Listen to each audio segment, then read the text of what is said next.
Greetings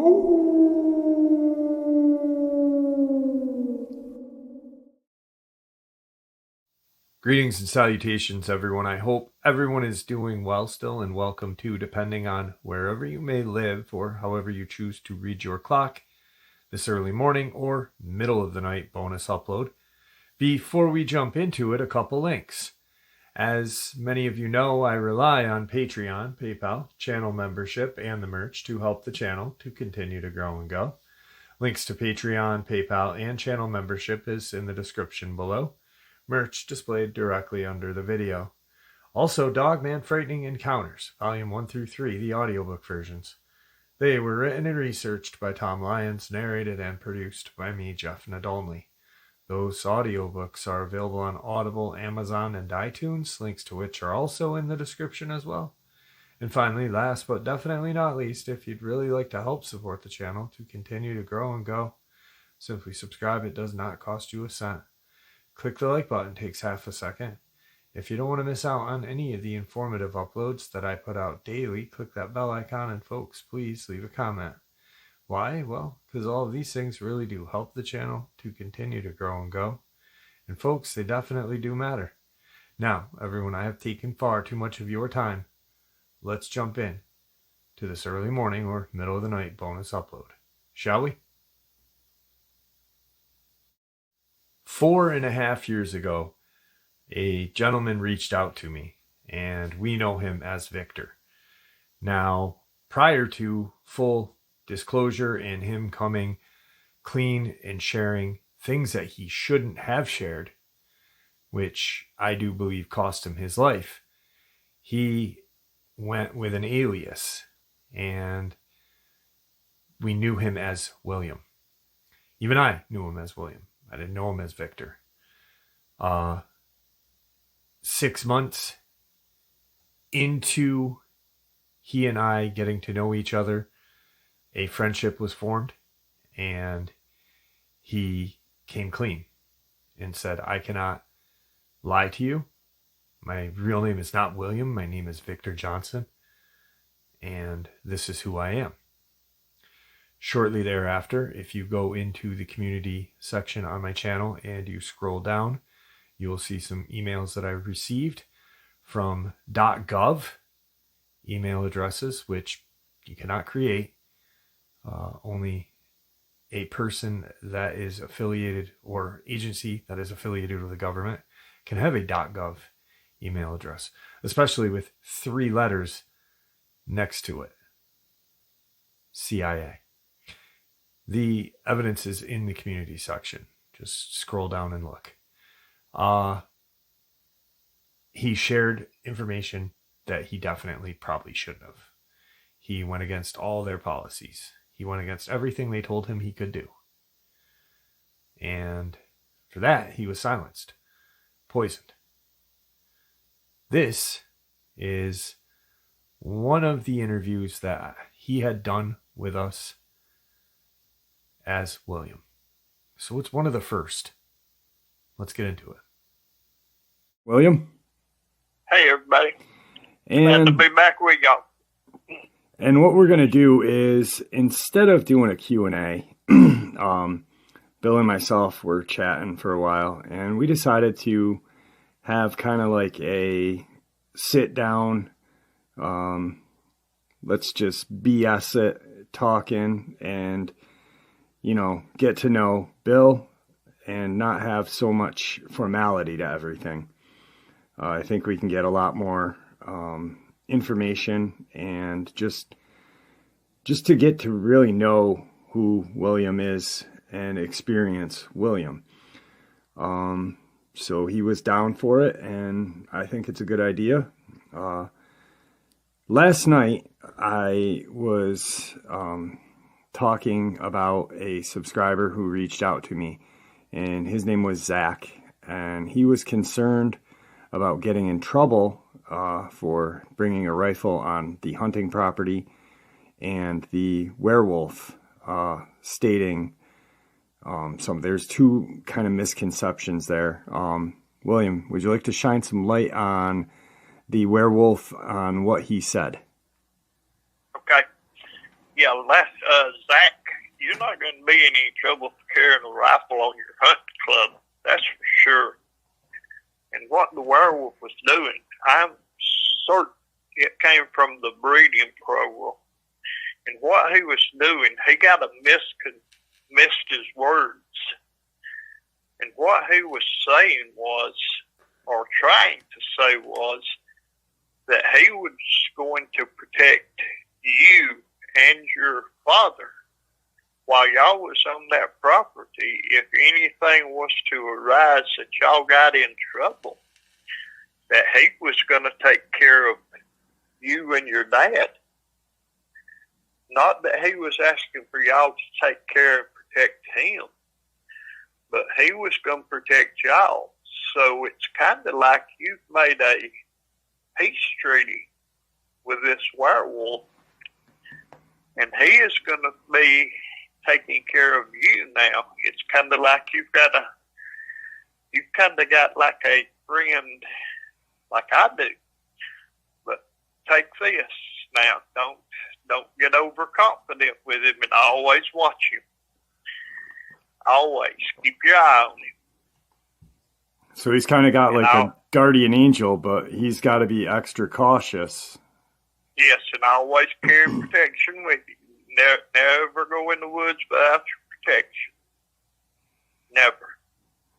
Is this the first time that have you heard of anything like this before besides Sebastian, and the three of them when they rescued you?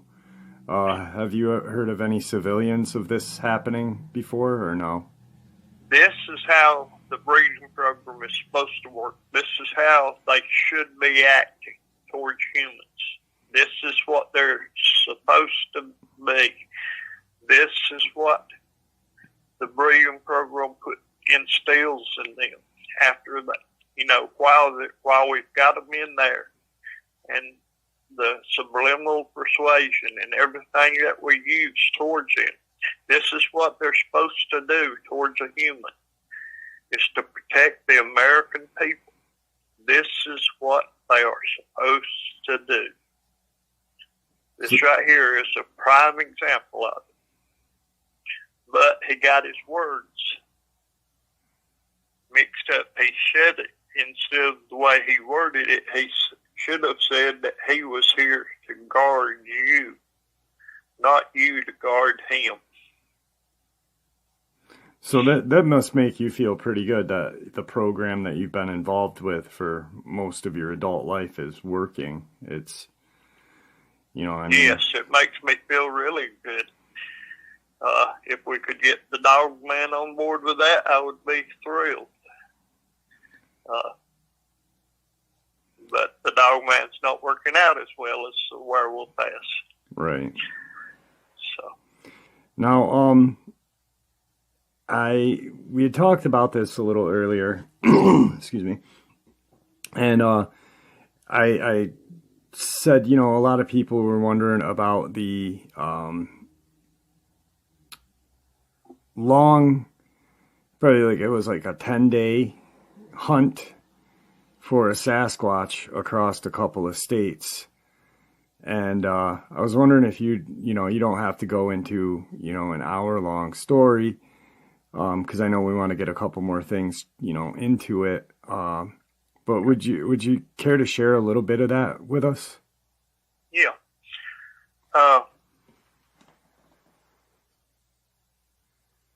There was a Bigfoot that was stealing pigs or hogs from a place in Rainbow City, Alabama. And this was over a period of about 3 years. There had been 11 agents that went after this Bigfoot. And finally, I got my chance to go after him. And I told the CO I wasn't coming back till I got him. So I get taken to Rainbow City, dropped out, go to this pig farm, and they've got a closed circuit TV real grainy. I mean, it was bad, but you could see what was going on. But you can see this thing come into this enclosure, and this covered barn, didn't have sides on it, but you could see him come in and reach over into this pen and pick up this hog that weighed 700 pounds and put it on his shoulders and walk out of there with this hog and leave with it. It was alive when he left with it.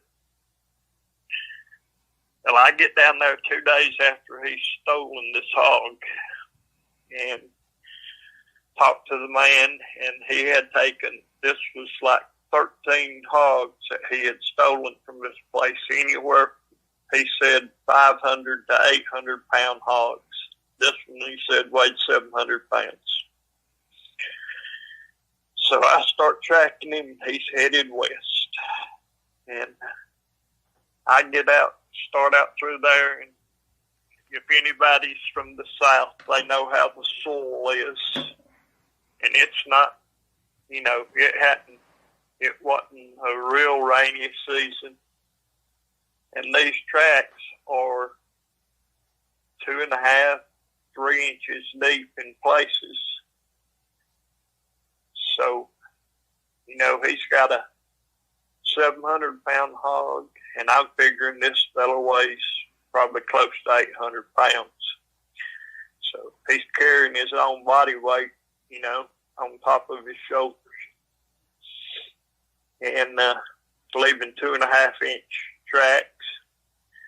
They was 19 inches long, 8.5 inches wide at the toes, and 6.5 inches at the heel. I track him first day, get west of I-59, camp out, get up early the next morning, start out again, making good headway, still following tracks are still just as deep as there was.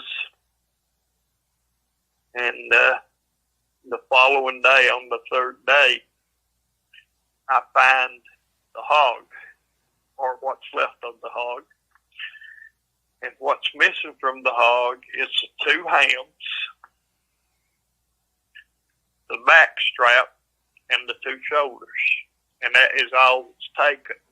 But you can actually see in this hog where it has taken its hand and ripped these pieces of the meat out.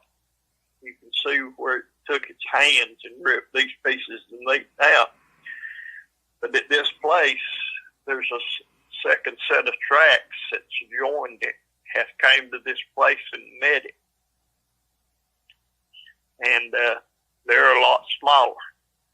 I guess they're there to help it carry this meat is all I can figure. But anyway, I start tracking, and I continue tracking. This goes on for the next,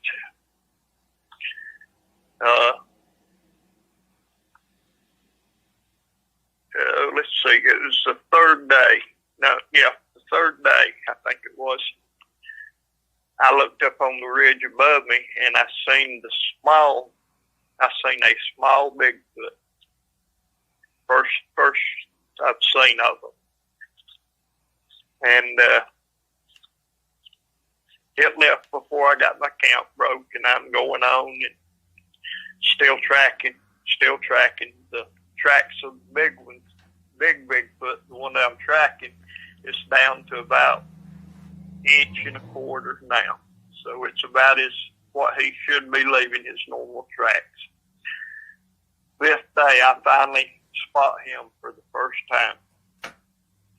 He's probably 1,200 yards away from me. No way to get a shot off at him. And he's looking back at me, and I'm looking at him. And So he takes off. I take off after him, and I start really pushing him. I start running. And back in them days, I could run probably 15, 16 miles running in a day, and then, do some walking and all. So I was covering a good amount of territory, so I was pushing him pretty hard. And it went on there. I didn't see him for a couple more days. I think it was the 7th day before I got to see him again. And we was up on the north. We had crossed into Mississippi. And I was at the north end of Mississippi. And we was halfway or further across the state of Mississippi. And he turned south, like he's going due south now. And he's following this small river tributary down through there. And I decide I'm going to get ahead of him, or try to. And I run through the night, down through the fields beside this tributary, trying to get ahead of him. And up to about, 2 or 3 o'clock the next day. And stop, look, search around. I can't find no tracks. And I decided I've got ahead of him, or he's either circled back behind me, or he's crossed that tributary. So I set up and wait on him there for a good while. And I figure, well, I need to double back and see if he's actually came through yet, or if he's double back on me, or if I need to double back on him and go back. Well, I walked back for approximately an hour. And he's caught either wind of me or had seen me and double back. I found his tracks. He had crossed the river. Found where both of them had crossed the river. Well, I got across the river, and it got dark on us, and I camped another night too. Finally, it came down, got to the 10th day, and I found where it went into a cave system. And didn't want to go in there. I was trying to talk myself out of it. Cave systems get you in trouble. So much can go wrong inside of a cave, just everything can go wrong. I was looking inside of it now. It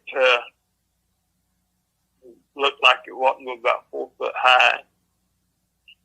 I could see where it went in. So I followed him in, maybe 250, 300, 400 feet. I could hear something starting to growl. So I stopped and was waiting,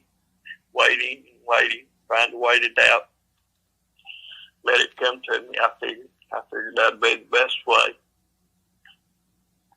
Trying to think whether to back out or go forward. I was shining my light forward, and it looked like it opened up in about so much further forward that it looked like it opened up maybe 40 or 50 feet in front of me. And I was about ready to back out, and then I heard something, and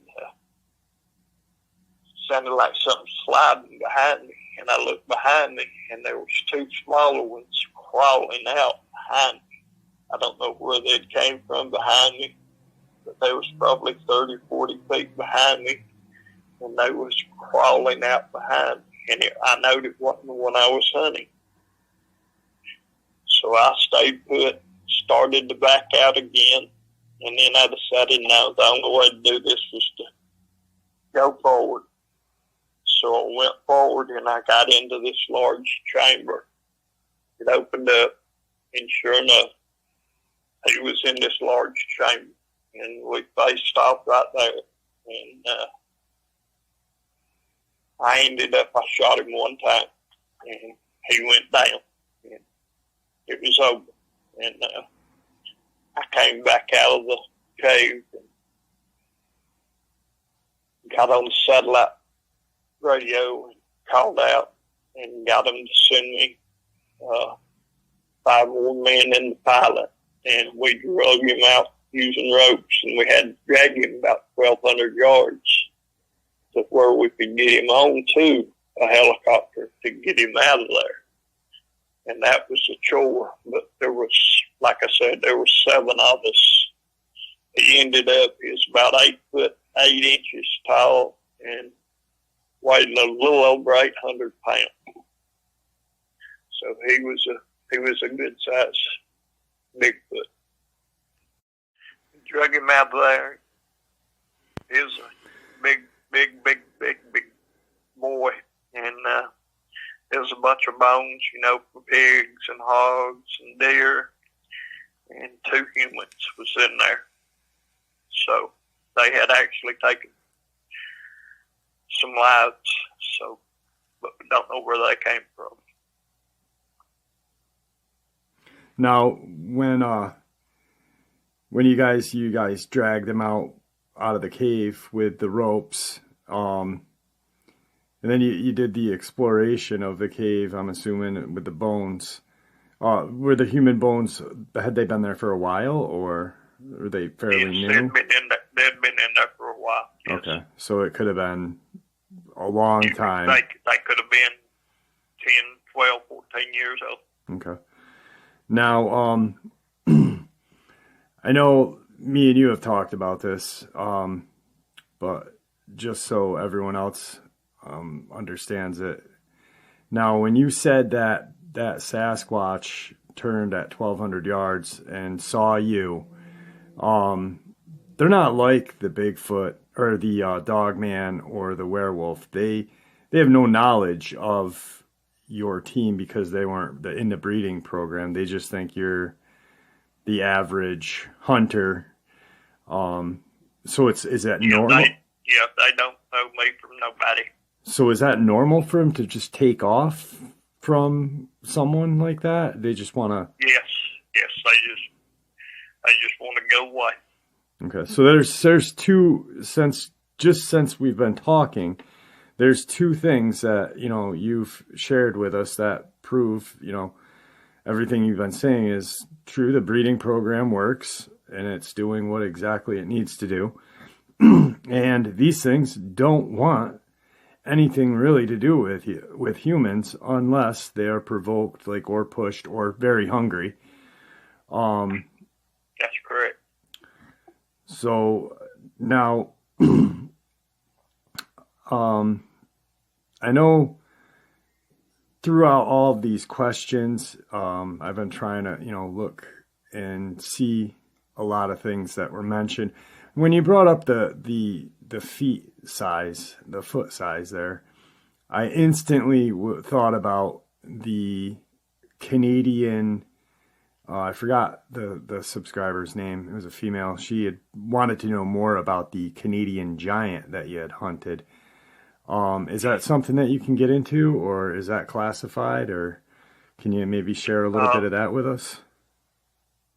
Yeah, I'll share what I can of it. I had just become a full bird colonel, and the CO had sent 3 men up there, 3 agents, to do actually some reconnaissance to see if they could find anything. Their goal was to go up there and locate it. And they had been up there several days. And they called in and said they was on the Idaho, Montana, and Canadian line. And that they had found 26-inch tracks, fresh tracks, that was actually on the inside the United States in Montana. And the CO asked them if they had a visual And the answer was no. And he asked them to stay safe, get a visual, and to call back in with how many men they thought it would take to kill it and to get it out, but not to approach it, just the three of them. And that was their orders, just to make a visual. So, got off the radio. That was the last contact we had with them for 10 days. We had to have somebody to go to check on them because the protocol was broke. They didn't radio back in. So I went myself. They dropped me about 30, 40 miles from their last known location. I walked in and I got to the Canadian, Idaho, and Montana border where they gave their last position at. I walked about 4 miles into Montana. I found a backpack, about 200 rounds of spent ammunition, and 2 rifles that was bent. And that's all I found. I then spent about 5 days, 4 or 5 days, hunting their bodies and never found them. I then was pulled out of the area. That's, and you were just there, you know, like you were just like a regular military person would never leave a troop behind. That's what you were there for. You were just, and I was there to recover bodies. When you said 26 inches, now the 8 foot, what was it, 8 foot 8 or something, Sasquatch with a 19 inch. That's 7 inches larger. So we're talking, this thing was whatever it was. 15 foot probably. Yeah, I was going to say about 14, 15 foot. And what's the largest Sasquatch that you've come across in your, or read about or anything? The biggest I've seen is 12 foot 4. So this probably wasn't, I mean, you don't like speculating. No. You only like, you know, you don't like to talk about anything that's not, that you don't have solid fact on, but this was more than likely not a Sasquatch. No. The 12 foot 4 one had 20 and a quarter inch feet. That's ginormous. Jeez, I'm crow. Yeah. So now, when you were full bird colonel, you were going out doing these missions. Now that you're a CO, you keep going out and doing this. Is that mandatory? Is that what your job entails? That you're supposed to be doing this? Like your other CO, the CO that was before you, he seemed very laxed and lazy. Was his job, was he supposed to go out in the field?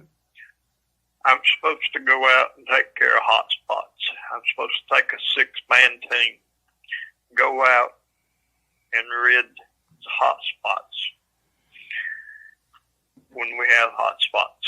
And there's 61 across the USA right now. But I've got to get back to full manpower before I can do that. I've got 2 teams working hotspots right now, but I'm staying in the office. I've got 1 team working a case in Georgia, and but former CO, he wasn't leaving the office. He was sending me, to take care of Hotspots. Now, really quick, the Georgia is that the doctor that Yes, it is. Can you shine some light on that, or is that something that you can't talk about yet, or? It's it is a pack of Dogmen, and evidently they did something to get her to pull the car to the wrong side of the road, and she either exited the vehicle or they got her out of the vehicle. Yeah, because her body was on the other side of the road from the vehicle, correct? It was. And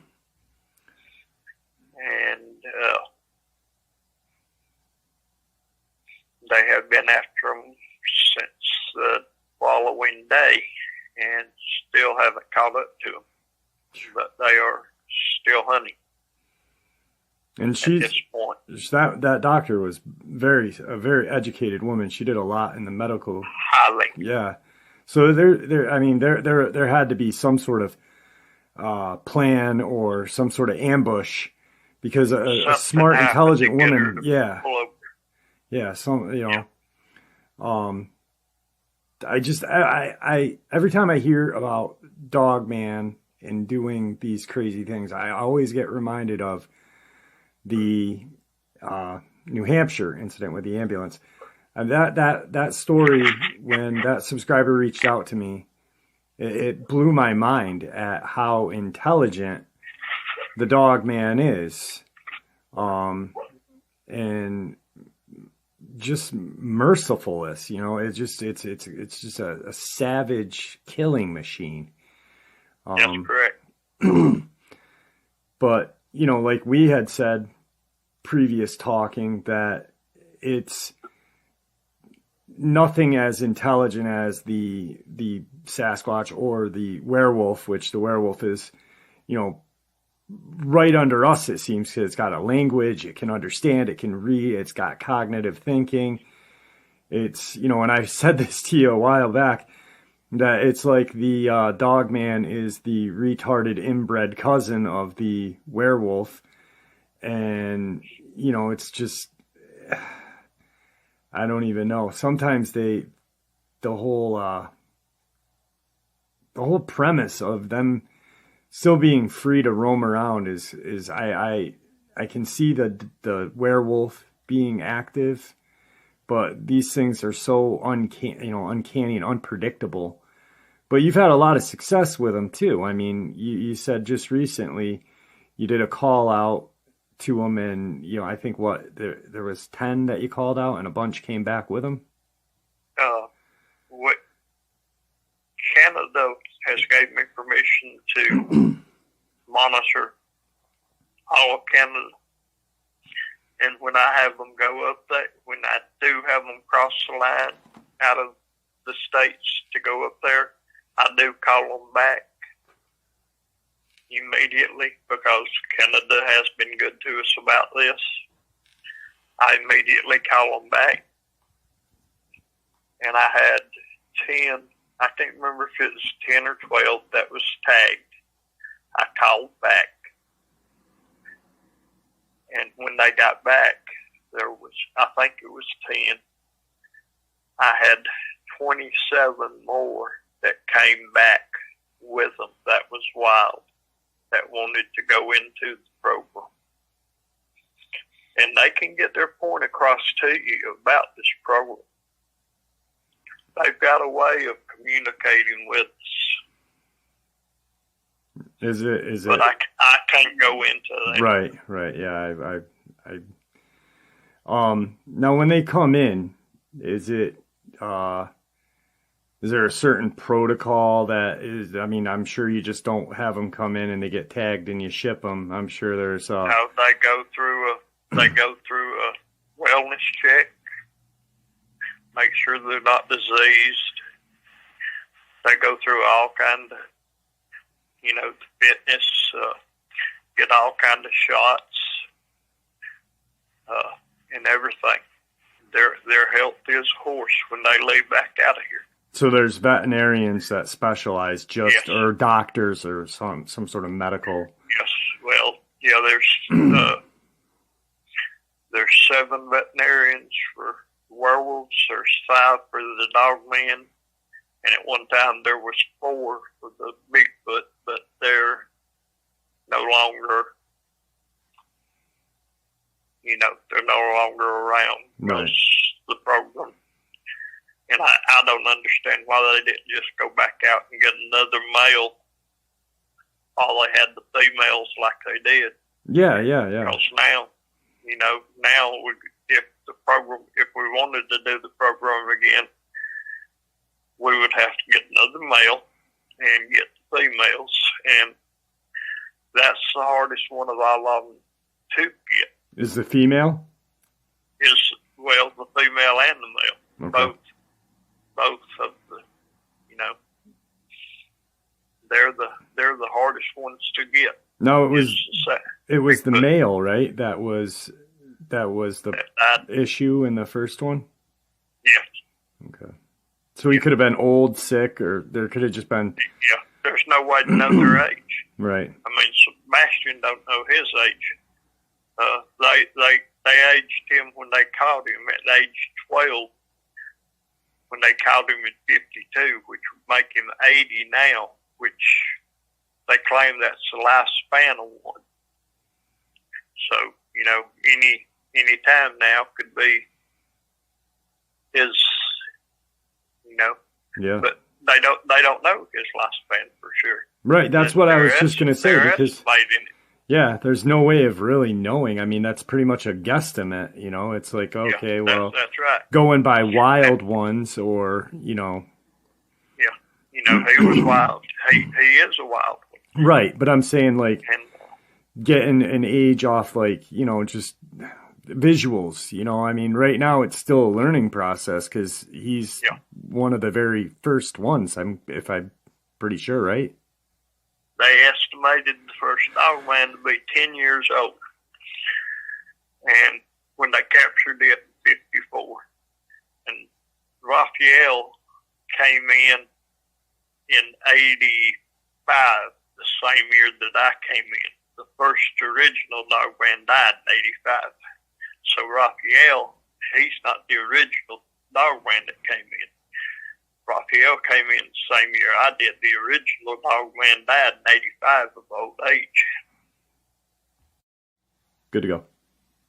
Okay. Raphael died and came in 85. The original Dogman died in 85. So they estimated the original Dogman to be 65 years old. Just going off the age they gave him when they caught him. When they caught him, yes. Right. But I think like you had said, there's, like when we were talking about Sasquatches and stuff, there's no way to age them, like you had said one time that you can't go by their teeth or, anything. It's just, What do you age them by? I mean, you can open a horse's mouth and kind of get an age off of them to age them by. But I mean, I ain't gonna open a dog man's mouth to try to age him. Yeah. I mean, I might try Sebastian, but Yep. So, another interesting thing that gets brought up by the subscribers, and I think it's very interesting to all of us, is the cave dwellers in Tennessee. And oh yes, that is just, like you said, it's the missing link almost, yeah.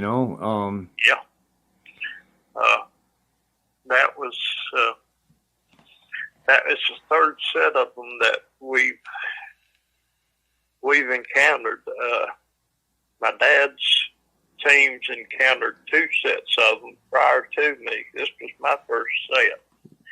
When your dad encountered them, real quick, sorry, I didn't mean to cut you off, but was that in the same area or? No, both of their teams came out of West Virginia. Okay. So it was mountainous area, and it's on the eastern Appalachians mountains. Yes. Part of the Appalachian Trail in that area? Okay. Yes.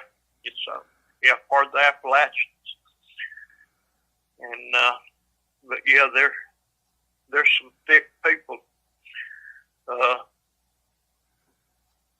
Homo erectus or something like that is what they classify them as.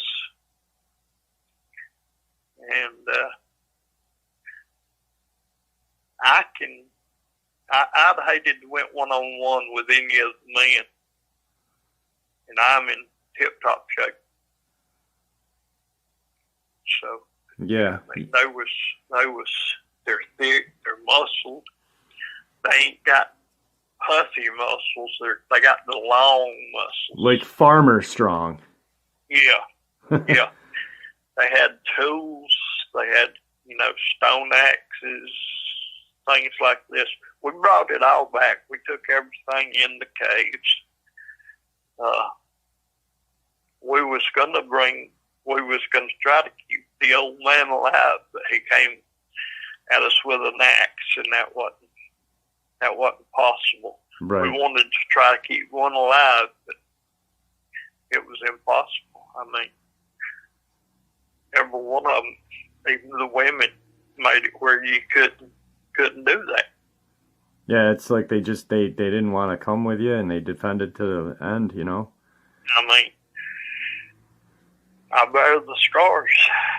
Yeah, I don't know if I can say I was fortunate to see a couple of pictures, but they were not pleasant. And it didn't look like they were pleasant to, I definitely, these things are almost like exactly like what I said, a missing link, like part of an ancient civilization. You said you'd find tools, pottery, they use fire. They use fire. We had talked a while back or earlier, they're hunter-gatherers, and that's what the first, before we learned how to farm, that's what these people was hunter and gathering, and, they needed that strength and, the fearless raw power or whatever. How would you classify them as intelligence, like, as intelligent as a Sasquatch or smarter? I don't know where I would put them on it. They was just primitive brute force. I wonder if they've ever, I'm sure there's probably been that 1 in a million chance that these human pre-human things met up with a Sasquatch or one of the big three. I bet you they know about them, and I wonder if there's any. Did you see any hieroglyphs or any writings on the wall or any No, there wasn't nothing like that inside the cave. Huh. What gave them away? What gave their location away? They actually had a hole through the top of the cave where the smoke would come out the top. Oh, okay. And how they did that? That thing was probably 30 foot up through there. And how they got that board up through there, I don't know how they got that done. But they did. Yeah. They got some intelligence not to die of carbon monoxide poisoning, at least, Yeah. So. To have that fire inside that cave that far back in there, because it was 200 feet back in there. Yeah. And warm, Now, with the old man, if you or any of them, would they have been kept for a while, or like with the reptilian thing? Yeah, they would have kept them alive and studied them, and tried to keep them alive and studied them as long as they could. I mean, they're still studying them now, you know, Right. bodies. You think there's any more out there somewhere? I'm sure there are somewhere. That's scary. That's I don't know. I don't know if that's more scarier than the big three or what. I don't. Well, You know. The Kentucky, for some reason, has reports of them all the time. Huh. On the Appalachian Trail. You know, I just keep thinking of that movie Descent whenever I think about those things. They weren't cave creatures or cave men like that and that, but they were like, you know, I can't imagine just the primitive, just, oh God, that must have been terrifying. You know, I mean, even for you to, you know, I mean, you've dealt with some serious shit, and I'm sure that you've had a couple of times where it's been hairy for you, and I'll be glad when I can tell you my most scariest one, but I gotta get it cleared yet. So I've told you about it, but yeah. Now, a lot of people, I know you've mentioned 12 types of cryptid. I know you don't have your files in front of you. The Goatman, that thing is evil, it seems like. It seems like with the big three, an encounter can go one way or another. Could go good, like the case of last night with Zach, or it could go real bad. But it seems like the Goatman, every time there's a encounter, it's always a violent encounter. Do you know anything about that? Like, yeah, every time it's never good. It's never a good turnout with the Goatman. I've never hunted. I've hunted, never found. I've got one agent that's hunted and came back with one. Got pictures of it.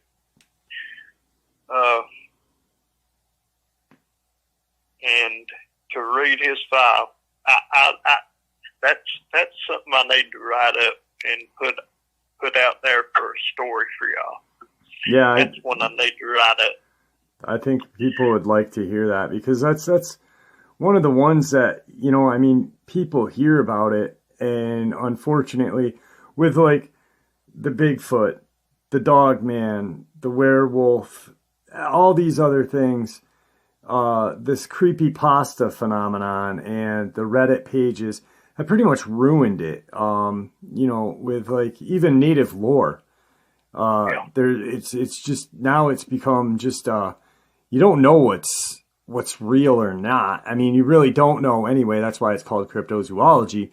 But there used to be some sort of, you know, like, there wasn't creepypasta involved. There wasn't these crazy stories that, you know, fictitious, you know. So I'm sure a lot of people would love to hear a true Goatman account. Yeah, that would be really amazing. Okay. So I'll be glad when I get to the point where I can post your pictures for you. Yeah. That'll be something to look forward to.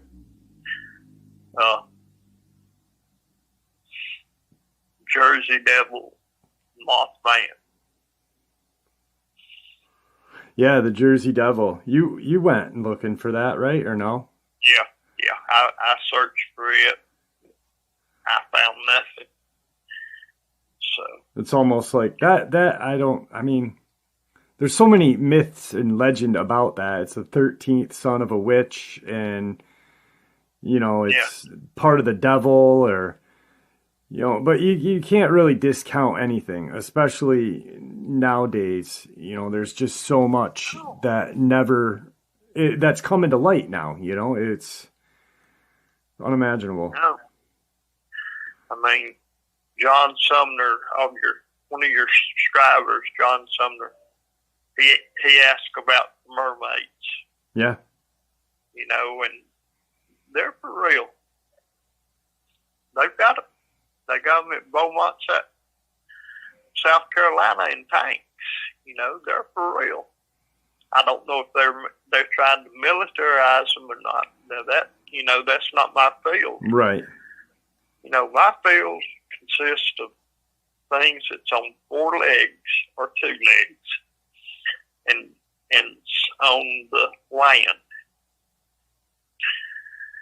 and that's our specialty. Yep. And which mostly consists of 3 things, mostly. Yes.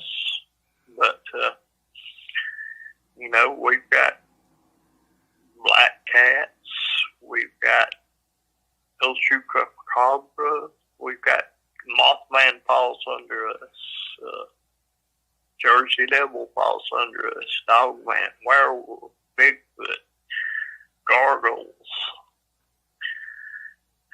I mean, Giants. giants. What about? I've seen a couple people. Goatman. Yeah, I've seen a couple people write about fairies or the small troll. Gnomes. Do they Trolls. have you witnessed those? I've never seen. Never. Okay. So it's something that's not in the enclosures or anything? Nothing we have down there. Okay. Only right now, we've got Dogman, we've got werewolves, we've got reptilians, we've got domesticated animals that we use to train these creatures with. The reptilians for some reason, is a hot topic as of late. I don't know if it's because of the political things that are going on or what it is, but people are asking a lot of questions about those. Yeah, they always think a lot of people think there's a lot of them in office, and at present time, I can say there's none high-ranking officials that's holding any office that are reptilians. I can say that with 100% certainty. Right.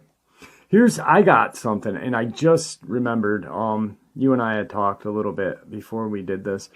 A subscriber, when you and I were talking the first time we did this, and it was more formatted, one of the questions or statements, it almost seemed trollish, and it was actually, but the comment was,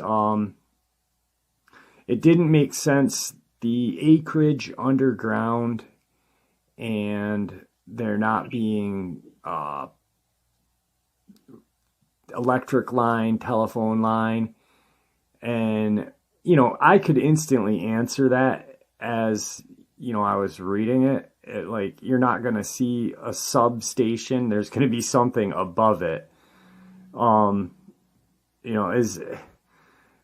you catch that one? I don't know if you caught that one where the person said, there's got to be some sort of lines, or, this is a lie. There's not that big of a something underground. And I don't know if you saw that or not. I don't know if I've seen that or not. But I mean, it's a pretty simple answer your own question on that. It'd be like building a basement. Yeah, exactly. There's going to be just larger. Yep.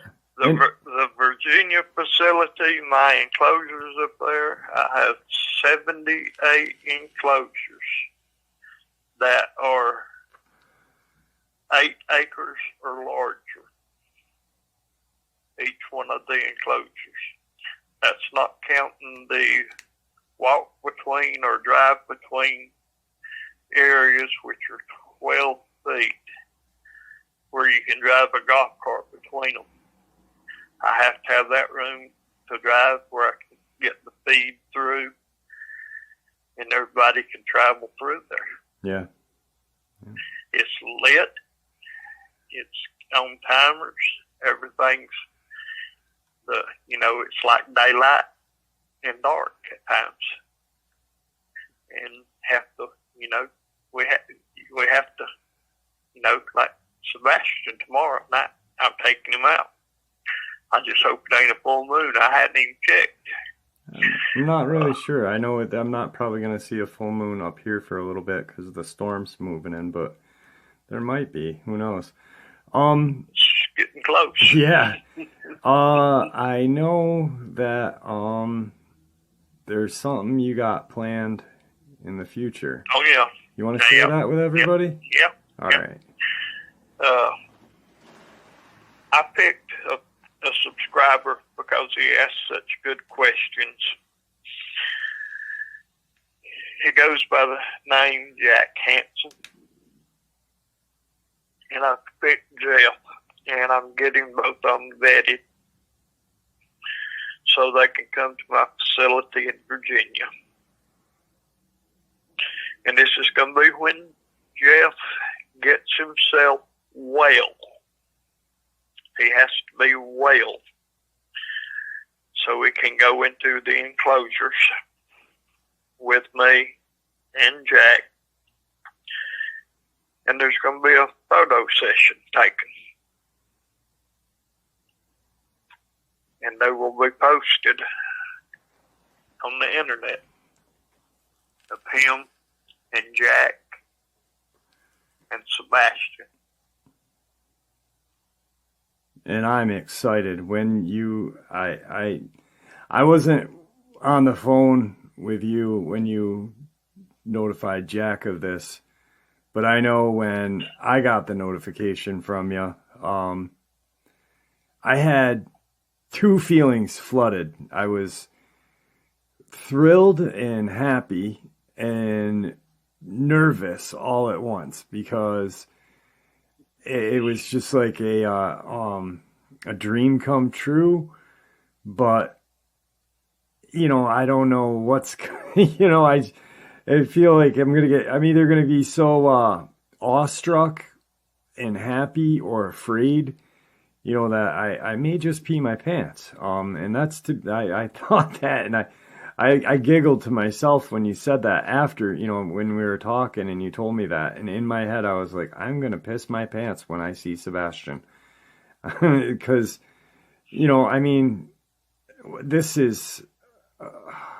this is a dream come true, and I am, a couple, 3 months away, and this is going to be amazing. And what's crazy is I vetted you. Everybody's like, vet him, he's lying. And now you're vetting me. And another thing is out of, I think there's at least 30 of the Q&As, and, you and I together, everything that you have ever said has just matched. There's never been a differ.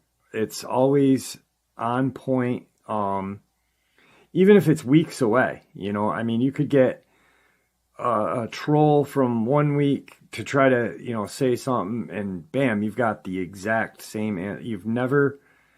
And so this is amazing, so right now I know heart of heart that you're 100% true, and heart of heart now it's really scary because I'm going to see a werewolf, and wow. How was Jack on that? How did he act on that? Was he excited? He said he didn't know how he was going to react when he seen it. He said he didn't know if he'd poo himself or how it would go when he seen it. Yeah, because, we're not you. We're just the average, just because I have my channel and I have had so many, I've had my own encounter, but I was 18 years old and I still question it sometimes because that's what human nature is. And it's the society telling us that it doesn't exist, even though I hear and read all of these encounters and talk to so many people. This is going to be in front of my face.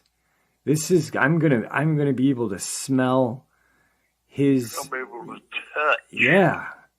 And that is, I'm going to have a conversation with a werewolf. And I'm wow.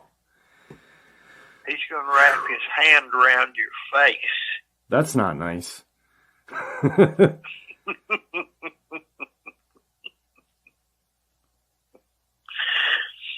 He'll be gentle. Oh, I'm sure. I mean, he's your best friend. So, I think we've done a pretty knockout job on this one.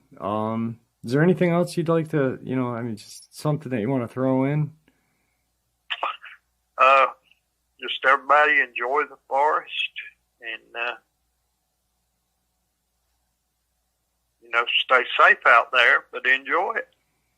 That's what it's out there for. Yeah, and Zach Y'all said let that. this program work. That's what this program's for. Is for these creatures out there to take care of y'all. Yeah, exactly. That's the whole thing. And the email that I got from Zach after sharing his encounter, he said that same exact thing. He said the same. I went out to sit on the hill and observe nature because it's beautiful, and not a lot of us do it. And Right. This program, he said, this program really works. And it's amazing that this werewolf is, it got its words mixed up, but protect us, he's from the breeding program, but he's been out in the woods for a while. It just shows, and it must make you feel great. I mean, something that you've been involved with, your father was involved with, and just to, one day you're hunting them down, the ones that go off track, and then to hear a good outcome is really cool. So. And I don't get to hear many of them. I really don't. And to hear it is amazing to get to hear that story. And, I do get to hear some. I don't hear many, but I do hear some. And I got one more thing I want to add. That first story last night that you read. Yep. That young boy that was... Yeah, the 16-year-old, yeah. He was faced with a shapeshifter. Yeah. And why? Did he get in the car again? Yeah, why? Would you get back in the car with that thing? Yep. You braver than I am. And, yeah. And, we had a talk about that today, and, that was, you said that to me, and then I was, you said, why would it do that to that 16-year-old kid? And, I came up with the conclusion, just because I've got family members on the res up north, there's a lot of, unfortunately, there's a lot of poverty on reservations and that area. And it could have been a Native American, more than likely if it was a shapeshifter, it was. And he could have been under the influence and just did it as a thrill. Or there might be something that this poor guy doesn't know, and maybe in the future he'll find out, unfortunately. But, I wouldn't have gotten back in the car. He is, one brave son of a gun. You're a brave man. You're a brave man to get back in that car. Yep. So, I might have rode back, but it had been on the hood. Yeah. Or at least, hang off the top of the roof of the car and just kind of like hydroplane it. Yep. Okay. But yeah, today went great. I'm really happy with everything. I liked this because it was more real. You know, it was a good feeling to just be able to shoot the shit with you and get things out, you know, instead of being so formatted and answering the same questions over and over again. And, you know, so I think we should do some more of these community talks or whatever we'll call them. I don't know. Backyard gab session. Yep. But so I'm gonna bid everyone farewell for the evening, and I want everyone to stay safe. William? Me too. Y'all stay safe. Enjoy the forest. Make sure to go out there. Carry something to protect yourself always. I'll tell you, I condone that. But always carry something. But enjoy the outdoors. And I bid you farewell for tonight. Good night, everyone. And there you have it, folks. One of the first hour-long interviews I did with Victor. And like I said, this is prior to him coming clean and sharing all of the information that he did with us. And legit, he probably should not have shared as much as he did. He'd probably still be here with us, or at least still be here with his family. So, I don't know, I partially feel the blame, I guess. Even though I did not push him to share, he shared on his own.